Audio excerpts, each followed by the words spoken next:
Halo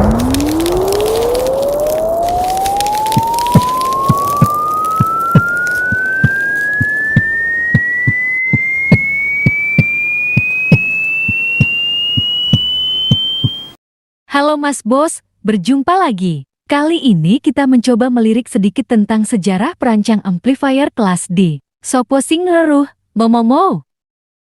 Penguat kelas D atau penguat switching adalah penguat elektronik di mana perangkat penguat transistor atau biasanya MOSFET beroperasi sebagai saklar elektronik dan bukan sebagai perangkat penguatan linear seperti pada penguat lainnya. Mereka beroperasi dengan cepat beralih bolak-balik antara rel supply yang diumpankan oleh modulator menggunakan lebar pulsa, kerapatan pulsa, atau teknik terkait untuk menyandikan input audio ke rangkaian pulsa. Audio melewati filter low pass sederhana ke dalam pengeras suara. Pulsa frekuensi tinggi diblokir. Karena pasangan transistor keluaran tidak pernah berjalan pada saat yang sama, tidak ada jalur lain untuk aliran arus selain dari filter low pass atau loudspeaker. Itu sedikit tentang sistem kerja kelas D. Bagi yang penasaran bisa belajar langsung ke grup kelas D Amplifier yang dimentori oleh Mr. Kartino Surodipo di Facebook. Oke, kita kembali ke sejarah kelas D. Penguat kelas D pertama ditemukan oleh ilmuwan Inggris Alec Reeves pada 1950-an dan pertama kali disebut dengan nama itu pada tahun 1955. Produk komersial pertama adalah modul kit yang disebut X10 yang dirilis oleh Sinclair Radionics pada tahun 1964. Namun, ia memiliki daya output hanya 2,5 watt. Sinclair X20 pada tahun 1966 menghasilkan 20 watt, tetapi mengalami ketidakkonsistenan dan keterbatasan transistor BJ tinggi atau bipolar junction transistor berbasis germanium yang tersedia pada saat itu.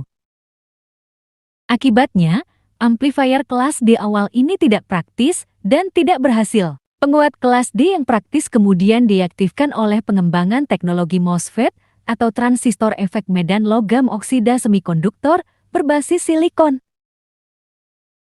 Pada tahun 1978, Sony memperkenalkan TA N88, unit kelas D pertama yang menggunakan MOSFET daya dan catu daya mode aktif. Kemudian ada perkembangan pesat dalam teknologi VDMOS atau DMOS vertikal antara tahun 1979 dan ke 1985. Ketersediaan MOSFET berbiaya rendah dan cepat menyebabkan amplifier kelas D menjadi sukses di pertengahan 1980-an. Sirkuit terpadu berbasis penguat kelas D pertama dirilis oleh Tripad pada tahun 1996 dan digunakan secara luas.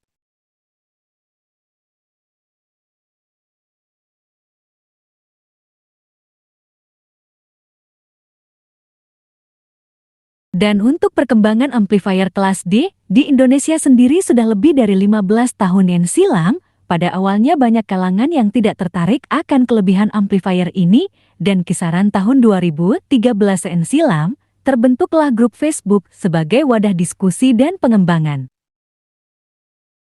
Banyak kalangan yang tidak percaya, bahkan tidak sedikit yang mencemooh dengan kehadiran kelas D, yang hanya bermodalkan MOSFET sepasang, namun berefisiensi tinggi, bahkan melebihi efisiensi topologi amplifier lainnya. Kala itu rekan kami yang bernama Muhammad Haris berinisiatif untuk mengumpulkan para penghobi kelas D dalam satu grup. Beliau mengangkat mentor dan sekaligus pembimbing yaitu orang yang giat dan ulet dalam mengembangkan kelas D di Indonesia. Kartino Surodipo, kami memanggilnya. Untuk biografi beliau, kami tidak banyak tahu karena keterbatasan informasi akan beliau. Namun kepiawaiannya lah yang membuat pecinta kelas D di Indonesia semakin berkembang. Bahkan hasil riset dan jerih payahnya sudah banyak beredar di pasaran lokal, dan tidak sedikit juga para penghobi dari luar negeri yang mau memesannya. Dengan didukung rekan-rekan pecinta amplifier yang sudah banyak berpengalaman, amplifier desain Mr. Kartino semakin berkembang, dan dengan desain dan tata letak yang semakin sempurna, juga yang paling utama hasil audio yang istimewa. Kala itu Mr. Kartino sempat jadi cemoohan dari kalangan fanatik amplifier. Itulah yang membuatnya semakin bersemangat untuk menggali dan menyempurnakan karyanya. Tidak sedikit hasil desain yang beliau tetaskan, bahkan sudah banyak yang produksi untuk diperdagangkan, baik lokal maupun secara online. Walau masih banyak kekurangan, namun untuk amplifier sekelas rakitan, kelas D beliau berani bersanding dengan amplifier pabrikan. Semoga untuk kedepannya amplifier kelas D, desain Mr. Kartino, bisa diproduksi secara massal, dan dalam bentuk amplifier jadi, tidak hanya berupa kit seperti yang beredar sekarang. Bagi Anda yang penasaran ingin mengenal beliau, atau ingin banyak mengenal kelas D, Anda bisa bergabung ke grup kelas D, Next Generation Amplifier di Facebook.